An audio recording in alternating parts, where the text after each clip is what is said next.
अगर price change होता है तो उसका क्या इम्पैक्ट आता है on the quantity demanded.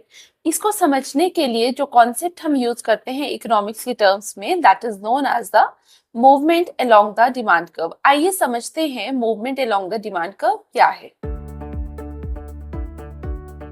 Movement का मतलब है एक ही डिमांड कर्व के ऊपर अलग अलग पॉइंट्स हमें दिखना। जैसे अगर हमने बोला कि प्राइस चेंज हो रहा है तो उसकी वजह से क्वांटिटी चेंज हो रहा है, दिस इज मूवमेंट।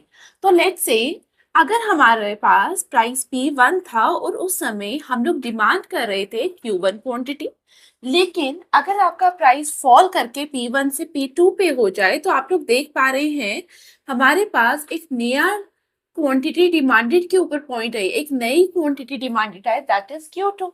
लेकिन ओवरऑल अगर आपने देखा होगा ध्यान से तो हम A टू B मूव किए, हम लोग क्या किए, A टू B मूव किए।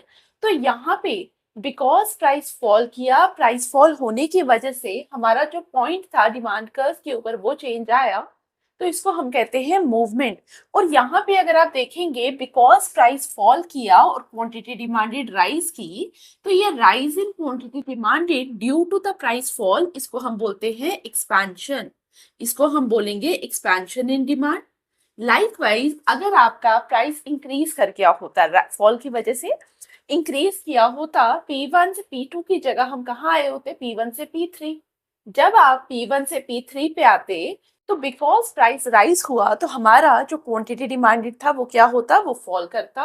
और आप क्लियरली देख पा रहे होंगे हम यहाँ से कहाँ पे आगे Q3 पे हमारा क्वांटिटी डिमांडेड फॉल किया, दैट इज हमारी इकोनॉमी के अंदर क्या हुआ, कॉन्ट्रेक्शन हुआ इन डिमांड। और यहाँ पे हमारा हुआ क्या, इस डिमांड कर्व के ऊपर क्या हुआ हमारा, हम एक पॉइंट से दूसरे पॉइंट पे शिफ्ट हुए, यही किया हम लोगों ने। तो हम ए पॉइंट से सी पॉइंट पे शिफ्ट हुए। तो this is known as the upward movement in demand, या जिसको हम क्या कहते हैं, it is also known as contraction in demand curve. तो जब भी मूवमेंट के बारे में बात आती है एक ही चीज दिमाग में होनी चाहिए कि सेम डिमांड कर्व के ऊपर पॉइंट्स चेंज हो रहे हैं, और ये किसकी वजह से हो रहा है, प्राइस की वजह से। क्लियर। ऐसी और वीडियोस के लिए फॉलो करिए इकोनॉमिक्स विद दीप्ति को।